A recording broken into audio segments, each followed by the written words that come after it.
Chapter 1, Section 7, Sacred Names and Symbolic Expressions.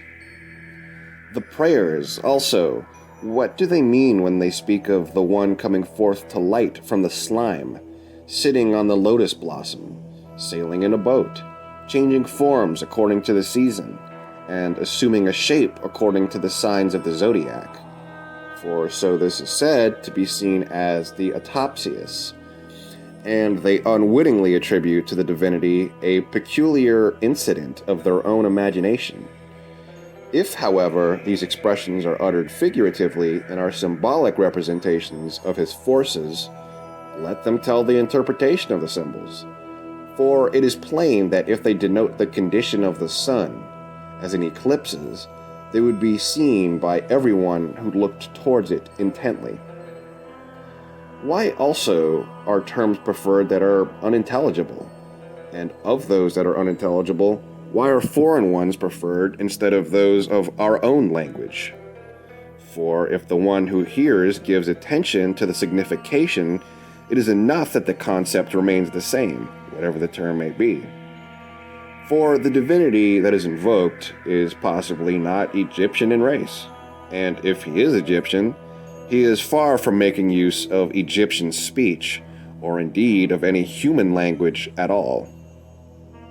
Either these are all artful contrivances of jugglers, and disguises having their origin in the passive conditions induced about us through being attributed to the divine agency, or we have left unnoticed conceptions of the divine nature that are contrary to what it is. Chapter 1, Section 8, The First Cause. I desire you further to declare plainly to me what the Egyptian theosophers believe the first cause to be, whether mind or above mind, and whether one alone or subsisting with another or with several others, whether unbodied or embodied, whether the very same as the creator of the universe, Demiurgos, or prior to the creator. Also, whether they likewise have knowledge respecting primal matter, or of what nature the first bodies were, and whether the primal matter was unoriginated or was generated. For Chirimon and the others hold that there is not anything else prior to the worlds which we behold. At the beginning of their discourses, they adopt the divinities of the Egyptians, but no other gods except those called planets, those that make up the zodiac and such as rise with these, and likewise those divided into decans, those which indicate nativities, and those which are called the mighty leaders.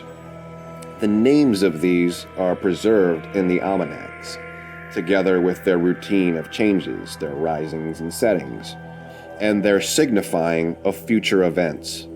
For these men perceived that the things which were said respecting the sun god as the Demiurgos, or creator of the universe, and concerning Osiris and Isis, and all the sacred legends may be interpreted as relating to the stars, their phases, occultations, and revolutions in their orbits, or else to the increase and decrease of the moon, the course of the sun, the vault of the sky as seen by night or by day, or the river Nile, and in short, they explain everything as relating to natural objects, and nothing as having reference to incorporeal and living essences. Footnote 17. Greek, hule, a term first adopted by Aristotle to signify the objective, negative, or passive element upon which the creative energy operates. Plato named it the receptacle, as containing the creative energy and making it effective.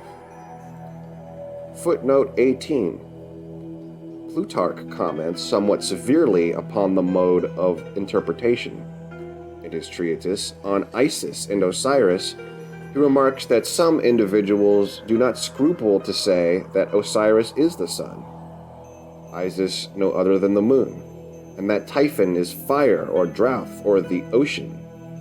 But he adds in rebuttal, No one can rationally imagine that these objects can be gods in themselves, for nothing can be a god that is either without soul or under the power of natural objects.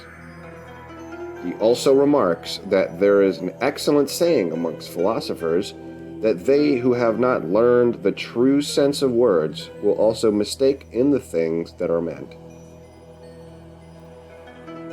More of them likewise attribute to motion of the stars, whatever they may relate to us. They bind everything, I know not how, in the indissoluble bonds of necessity, which they term fate or allotment. And they also connect everything with those gods whom they worship in temples and with carved images and other objects, as being the only unbinders of fate.